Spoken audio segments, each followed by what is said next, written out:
Subscribe now and press the bell icon. Never miss an update. बच्चों, आज हम लोग कठपुतली कविता के बारे में पढ़ेंगे। यानी कठपुतली कविता के माध्यम से कवि क्या कहना चाहते हैं उस पर इस कविता में प्रकाश डाला गया है। यानी कठपुतली के माध्यम से कवि क्या समझाना चाहते हैं इसे आप समझने का प्रयास करेंगे।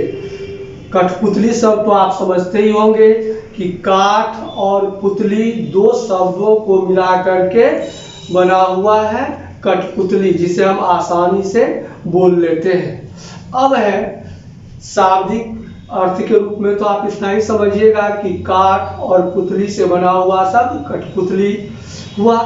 लेकिन कठपुतली के माध्यम से जब कवि कुछ आपको बताना चाह रहे हैं तो जब आप इसे समझने का प्रयास करेंगे तो समझेंगे कि नहीं, यह कविता हमें कठपुतली के माध्यम से कुछ और देना चाहती है। जैसे आपको मैं बता रहा हूँ, पढ़ करके सुना रहा हूँ, कविता को समझने का प्रयास करेंगे।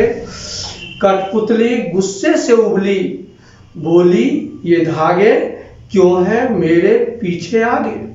प्रश्नवाचक चिन्ह है। यानी कठपुतली क्या कह रही है कि ये धागे जो मेरे आगे पीछे बंधे हुए हैं यह क्यों है, इन्हें तोड़ दो, मुझे मेरे पांव पर छोड़ दो।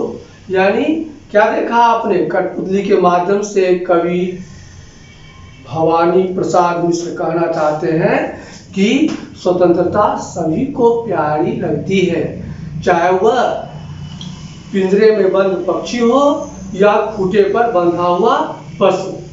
तो आप इतना समझ लें कि कठपुतली जिस तरह से कह रही है कि मुझे मेरे पांव पर छोड़ दो, यानी क्या, वह आजाद होना चाहती है, वह स्वतंत्र होना चाहती है, वह स्वावलंबी बनना चाहती है। ठीक है। इससे आगे है, सुनकर बोली और कठपुतलियां कि हाँ बहुत दिन हुए हमें अपने मन के छंद छुए। यानी अब देखिए दूसरा जो पैराग्राफ है आपको इन कविता का, उसमें आप क्या देख रहे हैं, सुनकर बोली और कठपुतलियां। जब पहली कठपुतली आगे बढ़ी इन बातों को लेकर के कि मैं स्वतंत्र होना चाहती हूँ, ये धागे मेरे आगे पीछे जो बंधे हैं उन्हें तोड़ दीजिए, मुझे मेरे पांव पर छोड़ दीजिए, तो दूसरी कठपुतलियां भी उनका साथ देने के लिए आगे आ रही हैं। वो क्या कहती है, सुनकर बोली और कठपुतलियां कि हाँ बहुत दिन हुए हमें अपने मन के छंद छुए। यानी कि कहने का तात्पर्य है कवि के द्वारा यहाँ पर कि अब कठपुतलियां बहुत दिनों से धागों में बंधी हुई जकड़ी हुई हैं, अब वह स्वतंत्र होना चाहती है। स्वतंत्रता सबको अच्छी लगती है।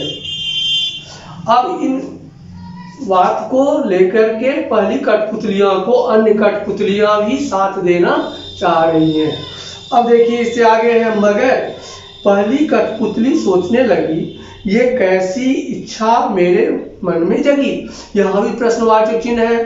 फिर पहली कठपुतली यह सोच रही है कि नहीं, हमें जो भी काम करना चाहिए हमेशा सोच समझ कर करना चाहिए और बिना सोचे काम नहीं करना चाहिए। इसीलिए पहली कठपुतली थोड़ा देर के लिए इस बात पर सोचने लगती है कि इस तरह की इच्छा मेरे मन में क्यों आई।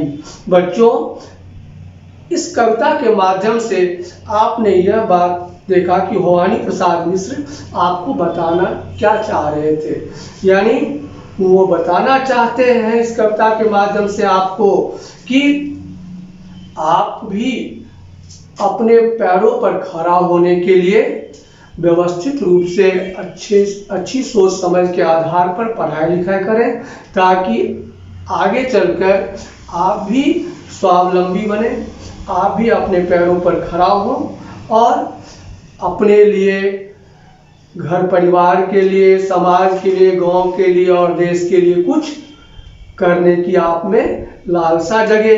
तो इस तरह से कविता के माध्यम से भवानी प्रसाद मिश्र जो कुछ भी कहे हैं, इसे मैं पुनः एक बार आपको श्याम पट पर लिख करके समझाने का प्रयास किया है, ताकि आप इसे फेयर कॉपी में लिखने का प्रयास करें, बार बार उसे पढ़ेंगे। कविता बहुत छोटी है लेकिन बहुत ज्ञानदायक है। यानी अब देखिए बोर्ड पर आप थोड़ा नजर डालेंगे, कठपुतली, काठ और पुतली दो शब्दों को मिलाकर के बना हुआ है।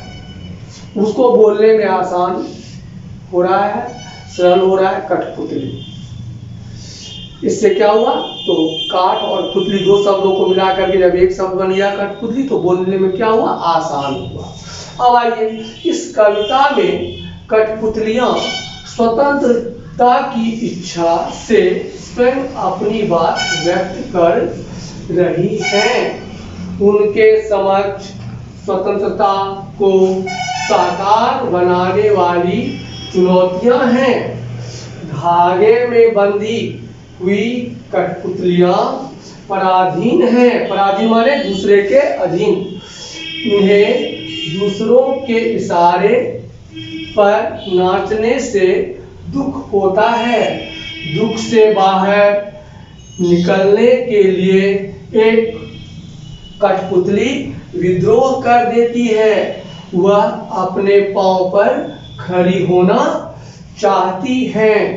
उसकी बात सभी कठपुतलियों को अच्छी लगती है। स्वतंत्र रहना कौन नहीं चाहता, लेकिन जब पहली कठपुतली पर सबकी स्वतंत्रता की जिम्मेदारी आती है, तो वह सोच समझकर कदम उठाना जरूरी समझती है।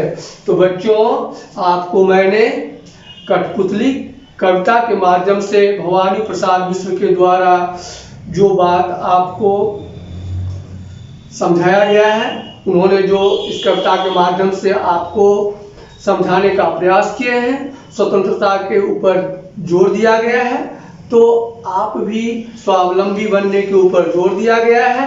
तो आप भी अपने आप को स्वावलंबी बनाने के लिए अच्छे कर्म सदा करते रहेंगे, सदा करते रहें, ताकि आपका जीवन भी सफल हो। ये अब अगले वर्ग में हम लोग प्रश्न उत्तर पर चर्चा करेंगे। आज इतना ही, धन्यवाद।